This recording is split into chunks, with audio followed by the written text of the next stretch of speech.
And we're back. This is the Good Things Jackson Show right here on WRBJ 97.7, the beat of the capital. And we're talking about all good things Jackson. If it's something positive going on in the city of Jackson, we're going to be talking about it right here on this show because we are going to change the narrative about our city. We are not who they say that we are, and we're going to show you by the great people that we bring in on this program every weekend, every Sunday from 2 p.m. to 3 p.m. And thank you to Jackson State University President Thomas Hudson for coming by and keeping us informed on what's happening over at 1400 J.R. Lynch Street at the Jackson State University. We know there's a lot of alumni coming in town this week for homecoming. Homecoming 22 is going to be one like none of the other ones now that we've got a lot of these great things going on. We've got prime time and of course the president lets you know about a lot of the good stuff that's going on with Jackson State University. This week is going to be a great one. So happy homecoming week to everyone, all of the alumni of Jackson State University and those who support Jackson State University, which should be all of you. We're all swag here in the city of Jackson. So joining us right now, as I promised before the break, we have State Representative Ronnie Crudup Jr. who is joining us. Appreciate you for being here, brother. Thank you so much, man. So listen, you are the unofficial mayor of South Jackson. If you had to give someone that title, I would happily concede that to you. Your work out in South Jackson is, it's unmatched out there. Your love for South Jackson is unmatched, and I think it's one of the areas of the city that needs someone to love on them.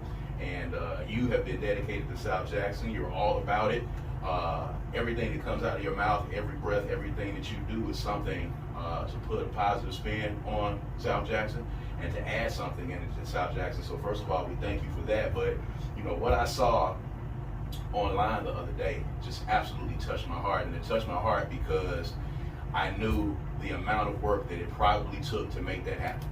The amount of work that it took to transform this building into this basketball court. So for those of you that have not seen this, Ronnie, talk about what you guys did. Talk about how this started, the idea, and how did you go from taking this idea and making it into this real thing? So first of all, like I said, thank you for having me. And, thank you. First of all, I got to give all glory to God for all of it because without Him, definitely would have made it happen. And so we've taken an old Sam's warehouse building. For the folks that have been in Jackson for years, yes. This was the very first Sam's right there on Rainbow Road. Yes. And they've been gone now 20 years, mm-hmm. but we probably owned that building probably for the last 6 or 7 years, right. Maybe a little bit longer, but it was sort of a flea market mm-hmm. store that was operating. And then they were doing pretty well. Then COVID hit, like a lot of other businesses ended up shutting down. But I'll tell you really what got to this point. We did midnight basketball throughout pretty much the entire summer. Yep. And we had tremendous success, over 100 some kids coming pretty much every night we did it. Mm-hmm. Mac Elps, other folks were sending food, feeding the kids. We decided, you know what, the place is not large enough. Right. We need to build something larger for these kids in the community because the kids deserve it. Yes, they do. And they do. So I reached out to some friends who I trust, Angie Thomas, mm-hmm. One of them, mm-hmm. and told her my idea, the vision. I said, listen, I want to build some basketball courts in this place we got. And she was like, hey, let's go for it. So she bought a court. Another friend named King sponsored the court. The other friends kind of bought the goals, and we just went for it. Cleaned the place up. We bought the guy who was doing the furniture store out, and just bought him out, and then said, we pretty much gave away most of the furniture. We just wanted to clear the space.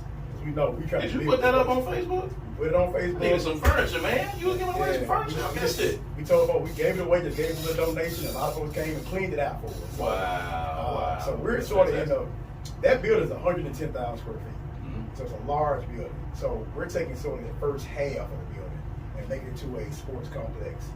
So this phase one, we have 2 basketball courts so far. We plan on getting a third one pretty soon, hopefully by the end of the year. We're doing a boxing rink in there.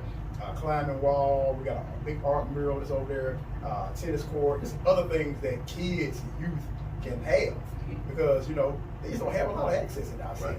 Right. And so somebody who's been born and raised in Jackson, I've seen the best of Jackson, and I felt like we had everything from movie theaters to skating rinks to the Metro Center to all of this stuff. And now you hear about all these crime issues, and people say, well, these kids don't have anything to do. Yes, absolutely. And so you can't talk about keep building jails when you don't give the kids stuff to do. And so I'm like, you know what? And I'll be honest with you, I got very burdened. I'm gonna tell you exactly. I'm gonna be transparent more with you. Please do. I've been actually with some of the other media. Please do. This past session, we allocated $1.5 billion across the state. Mm-hmm. And it's one bond money's allocated. We already had it. Yeah. And we all, the Jackson delegation, had sort of our pet projects that we wanted to see for our areas. I had different things for South Jackson, but I also had some money trying to help out with a lot of blight projects that I had talked to the city of Jackson about. Right. And for some apparent reason, majority of all our funding got cut. And I'm gonna be honest with you, Brad, I left pissed. Mm-hmm. They always they always do that money bill, the last bill before they know somebody's gonna get mad, it's gonna cause all records. And I was mad, and I was hot for about 3 days. Right. My wife would tell you I was hard to deal with, man. Right. I was hard to deal with. I can imagine. And so I felt that was just unjust and just wrong. Especially when they talk about, we need more stuff in Jackson. How can we do this? Like, we got to build something for these kids. We got to build something for these youth. We just talk about jails. We got to do more than just talk about They're jails. absolutely on board with giving you money for jails and giving money for more law enforcement. I mean, it seems as if they're handling the problem in the reverse fashion, or in the opposite fashion of how they should. Instead of giving money to law enforcement and giving money to a jail and building this and building that, what you're doing is the key. And I feel when you talk about what the core issue, because when we talk about cause and effects, the kids don't have anything to do. That is the cause. The effect is that they're going to find something else to do. So you want to go to the root of the problem and fix the root of the problem. So it seems as if lawmakers would be more interested in giving you money to build things like this complex that you're putting together, or build things where kids are going to be able to have something to do, or for more programs in the schools, and they're just not doing that. So I understand your frustration. So in that, and knowing that you're not going to have that support, when you guys started with this idea and you put this idea together, and then you had a few people that were willing to donate money to this and put this complex into full effect, what else did it take to make this become a reality? Because it's a small thing and it's growing steadily. So somebody out there that's listening that wants to do the same thing, what was that journey like? So, but that anger, it fueled something. Okay. Because you'd be angry, but you got to go towards something. Right. So that's when I say, you know what? I got some friends who I trust, who trust me, and we start making something happen for the kids. Instead of trying to depend on the legislature to give me money or this group, I said, you know what? We're gonna make this thing happen ourselves. Okay. And so I called some friends. This started pretty much, in April, mid-April, and we said, let's go. Not that long ago. Yeah, not that long ago. We said, hey, I told Brian, let's go for it. Let's go full steam ahead. Let's go for it. And we got to this point so far. And so we got a lot more to go, because like I said, I feel the kids deserve it. There's other things on the horizon, and we're going to build something tremendously blessed, not only for the kids of South Jackson, but Jackson as a whole. Right. And so that's what we're working toward, to try to make sure that these youth and kids have a great place. So actually, last night we did our first event. We had a kind of a Saturday night basketball. We did the summer Friday night hoops. Right. And we're going to do Friday night again, but football season is still going on for the high school kids. And a lot of high school kids like, you got football games. They got football games. And it's kind of homecoming season too. Yeah, so on Friday night. So since Jackson didn't have a home game this week, we said, let's go ahead and do it tonight. And so, man, we had 100+ kids came out, had a good time. Andrea Harris provided the pizzas for all the kids. They go to on the show. And man, other folks say, hey, how can I support some help? And so I've had security, to make sure that everybody has a good time. I tell folks, we don't do security we know how to handle our own inside. We want to make sure when people are on the inside that, the worst thing is to go to a nice event, you come out the car broken into, or something like this. We want to make sure that people have a good experience when they're with us. And so all of that was taken care of, and we're just looking forward to the next one. We can't do this. So the kids are already saying, we're going to do it again. Right. We got homecoming this weekend, so we're not going to try to interfere with that. Then something else. Then high school's going to be having tournaments coming up too. So we're going to look at least another couple of times a month. So it's probably starting in November, and kind of keep this thing back going off. Well, and then too, those kids that are participating in their schools and participating in those homecomings, a lot of times, that's not always the target. You got other kids out there that are not participating in things in school, or might not be going to school as much as they need to or should, and they need an outlet to be able to express themselves. And I think that's good that you guys put that together. So ultimately, your goal for this space that you have here You talked about a rock climbing wall. You talked about a boxing ring. But when we're talking about aesthetically, as far as South Jackson is concerned, what are your long-term goals? So my long-term goal is to be a great sports facility with all things inside it. Mm-hmm. You know, I'm a swimmer. You know, we run the pool in South Jackson. I want to do indoor pool too because I feel like we're limited, you know, with our summer months about what we can do. I got sponsors already saying, man, we got to do this thing. Once we go, we want to make sure that all these kids have opportunities as well to get college scholarships. Mm-hmm. Because there's a lot of things kids just have no clue what they can be good at because they've never been exposed to. Right. So in college, for instance, when I was an intern in college, I interned at a rock climbing facility where I actually did ropes course, rock climbing, all of those things. I got certified in it. Okay. And so I know the experience from that. Mm-hmm. But a lot of kids don't have those experiences. You still scale that wall as fast as you used to? I can't scale as fast as I used to, but I can still scale it some. Yeah. But, you know, as a swimmer and a gymnast, all of these things that I was exposed to, I want to make sure these kids in our community are exposed to these same things, especially kids in South Jackson. Right. Because a lot of them don't have the resources that a lot of other, you know, kids from other areas do have. Right. So I feel like it's my duty. I live in South Jackson. My kids are there. My family's there. What can I do to help bring the resources they need to make sure all of our kids take it? And you're saying something very important. You know, you're not, you know, overthinking the point. You live in South Jackson, and you said that, you know, I feel like South Jackson needs something, and why not me? Exactly. And why not the people who I'm associated with? And why not, you know, use the relationships that I have to help in South Jackson? And that's something that I think we need in the city of Jackson. You know, just every person, you know, doing their part, doing their piece to help change this narrative, because what we hear out there is so negative all the time, and it's negative even from people in this city. That, you know, and most of those people don't ever participate in the election process, they don't participate in the community process, but yet they have something negative to say about everything, and they're not really doing anything to change the narrative. And you are. And I'll say this, even I know people now, you know, a lot of folks have left Jackson over the years. And I've heard people that have moved to Atlanta, people move to Dallas, and they say, man, I left because there's nothing in the city to do. I said, well, let's create something. Right. You know? Right. Well, you know, I mean, somebody, they don't want to hear that, though. Somebody created something. Somebody that. created something in Atlanta. Somebody created something in Dallas. Right. Let's create something here. All those things that people go to in these other cities. When they talk about, you know, I'm in Dallas, I'm in Houston, I'm in Atlanta.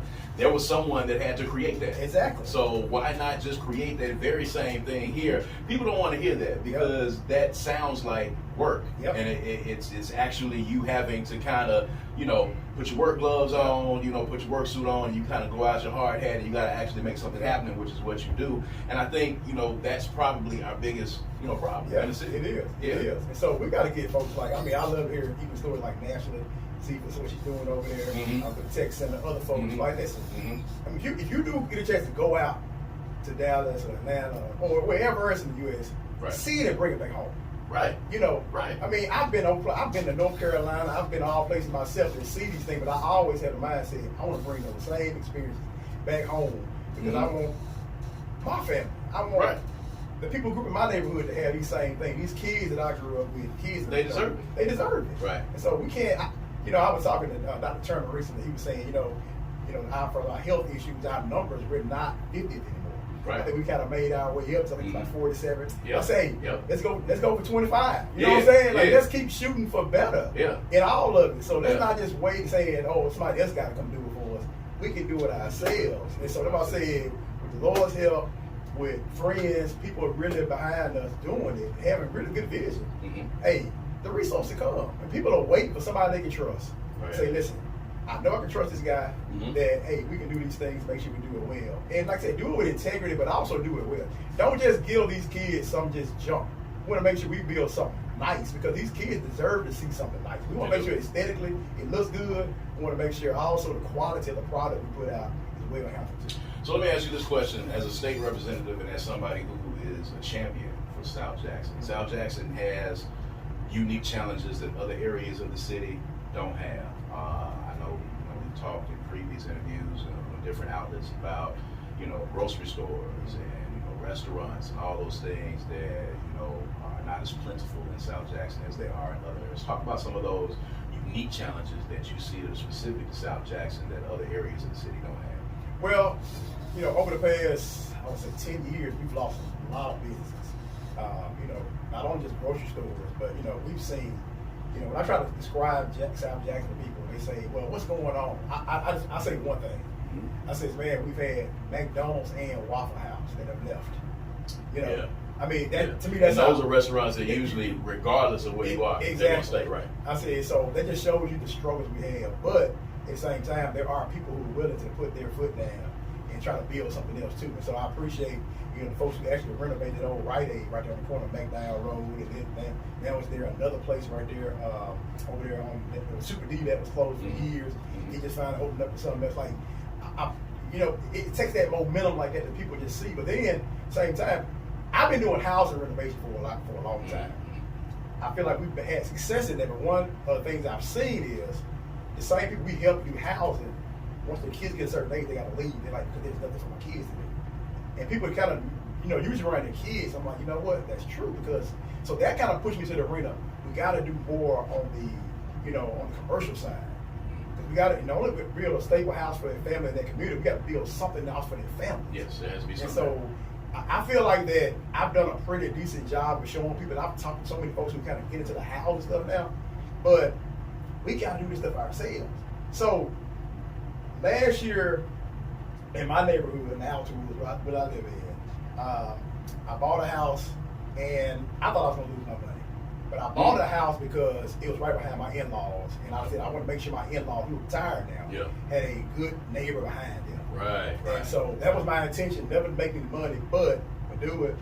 Well, we had a comp in the area in years. Somebody, and so we sold the house, and but the realtor's like, we had a comp in the area to even go by, because it's a 2-bedroom, 1-bath house. But we able to sell the house for $105,000. So I had people start like, man, how in the world did you get that price for that house? I'm like, I just fixed the house up with the quality I felt like I wanted to live in. Right. And we had somebody that wanted the product. Right.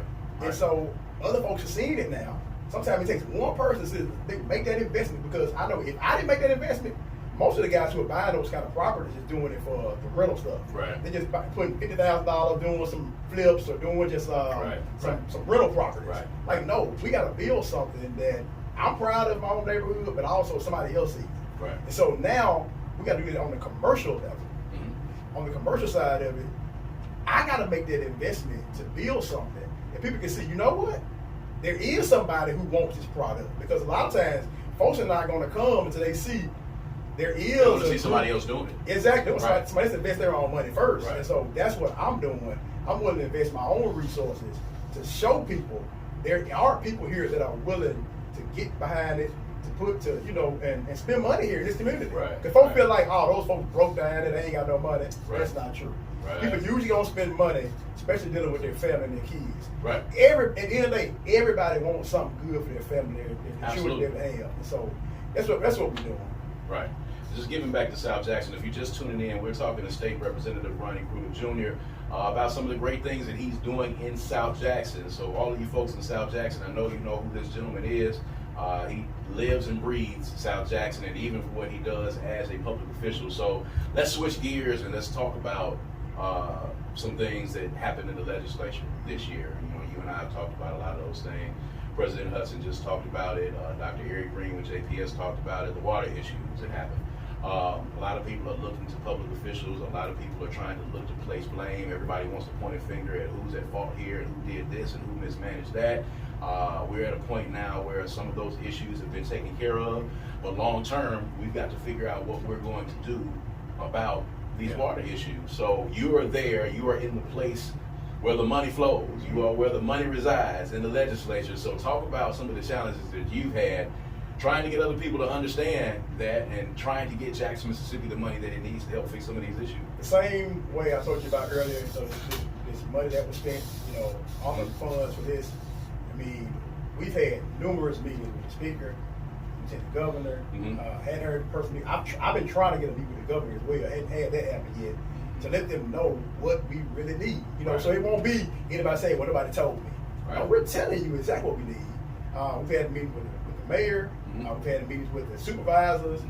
All of us in the same, for some apparent reason, the funds are not flowing. Right. You know, they put the money into this, you know, even like this past time, when there's that matching fund that we got. We tried our best to, you know, make some negotiations that, well, what if we do it this way, it may work better.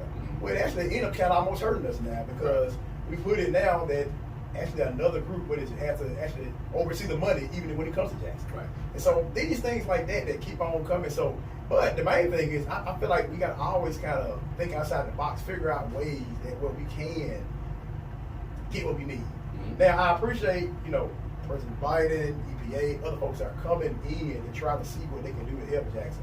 I appreciate the state stepping up to try to help some of our water issues. Right. But we just got to keep on trying to, bring to the table, push hard, and fight for what we feel like is right now. Right. I mean, the residents of Jackson deserve clean, quality water. Yes. I mean, everybody's coming in from Atlanta, other places, bringing water and doing what they can. I got folks that's actually coming in town doing tests right now to make sure the quality of water that's coming in right now is quality. Right. But we got to keep on fighting for it. So that's what we do. Right. So what are some of, we talked about, the challenges, you talked about fighting. I'm of the opinion that Jackson is just going to have to learn that the help is just not going to come. Exactly. And we're going to have to figure out ways to supplement that on our own. So, thinking outside of the box, when you're talking about an issue that is going to take, close to $1 billion to actually fix the things that happened out at the O.B. Curtis, water plant, what are some innovative things that, you guys and the Jackson delegation are talking about trying to do to raise funds? You know what? That's a good question. We've had conversations. We hadn't really come to those really yet. There's a lot of ideas coming, and it's such a complex issue because water is not something that you can just go and kind of privately run. At the end of the day, this is left up to the local officials to handle. And so we've talked, like I said, with the mayor, the city council members, and say, how can we make sure that this is, first of all, it stays within Jackson's, the local authority. Right. And then when we do have some control over, we're going to make sure we got folks that's competent enough to handle it. Right. I know. I really felt like it was, when what's his name?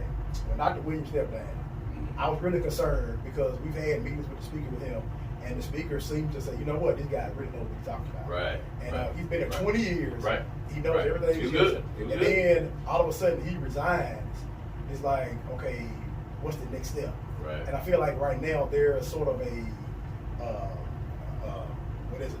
Something right there that's not there to be able to help them. There's a disconnect somewhere. Disconnect, like how can we trust to be able to put the money to here that it's going to get done the right way? Right. And so I think that's what we kind of lie in right now. There's a lot of uncertainties of what the state is going to do.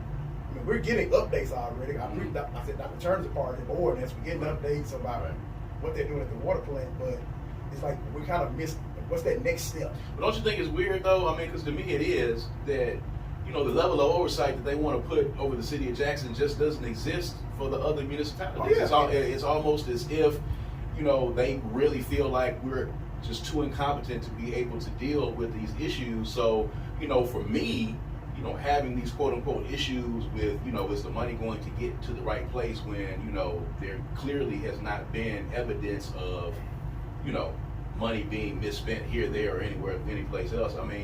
Why do you feel that it is? And why do you feel the other municipalities have not put those same standards? Jackson's always been put under the radar for everything that we do. It's always something. Every time I go to the legislature, they hear, they see Jackson news all the time. When session is here, and all of my colleagues are looking at Jackson news, I go to the chamber, hey, Ronnie, what happened with this? Right. What happened with that? Right. Well, we don't hear about what happened in your town. Exactly. Exactly.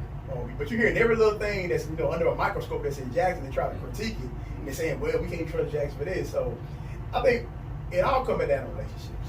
We got to just build better relationships that we can get some of these resources needed. I got to do a better job myself.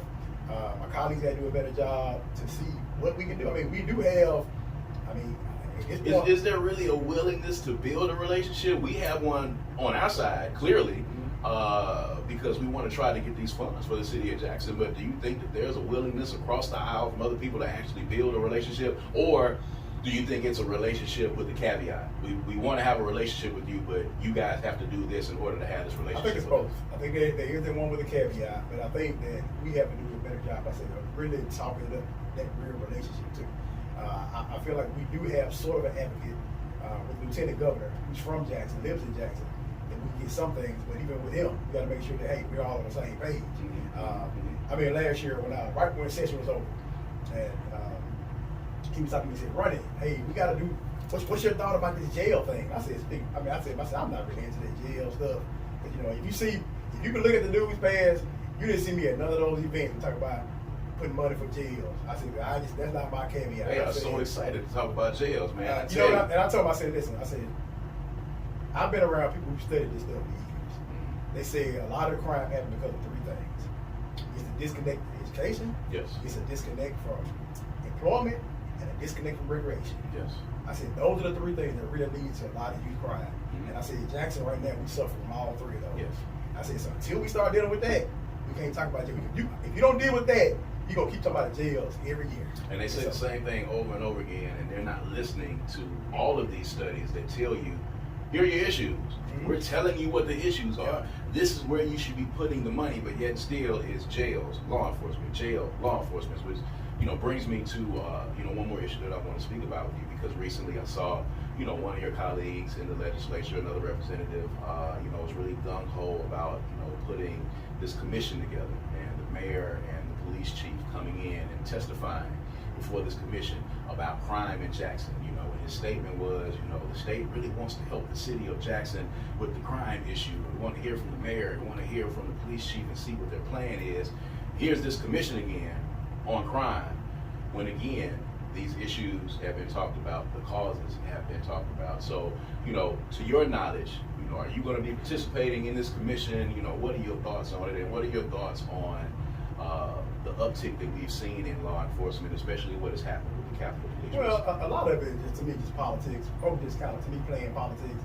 I always try to find something to lead up to, when the session comes around.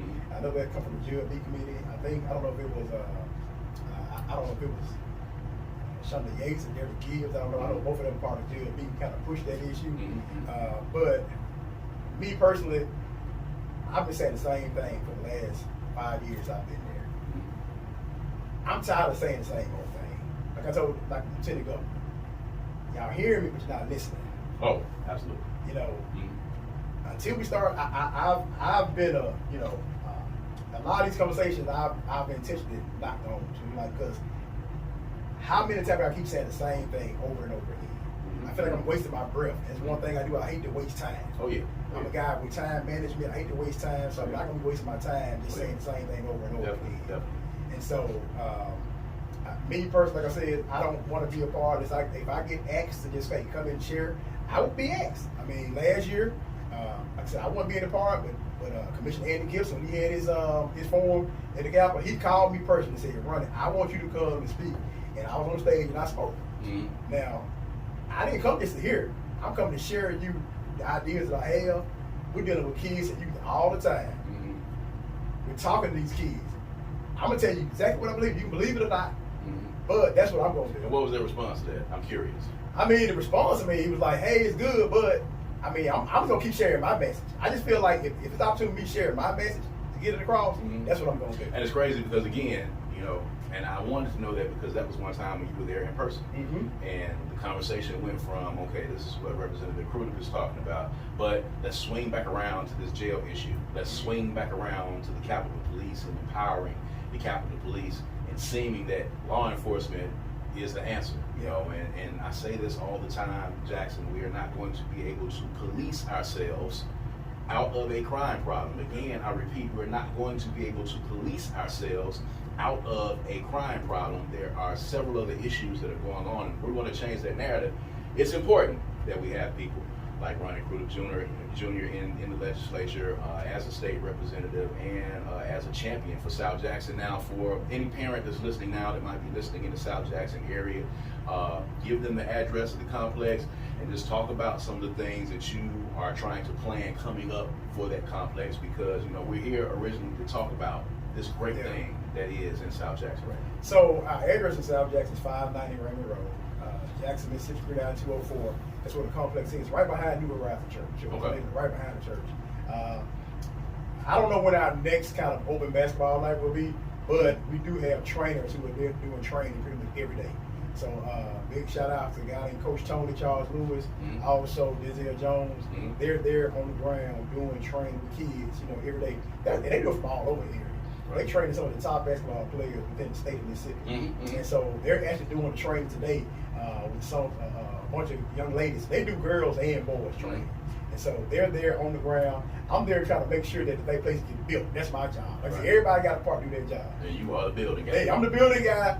They the one that work with the kids. That's it. I just want to make sure the kids have a good time, some safe place to do. So let me ask you this real quick before we get out of here. Of course, this is directly behind New Horizon Church. Is there a plan? Is there a master plan for the neighborhood? You guys seem to be expanding a little bit over there, back behind New Horizon and in that area. Are there any other plans for any other buildings? Listen, I got plans for some other buildings in South Jackson too. I don't want to just share it yet because I don't want to get too far ahead of myself. I've learned to somewhat keep my mouth closed on something because sometimes somebody may try to take it and block you from something. Right. So I got more stuff coming too. So we're gonna finish with phase 1 with this.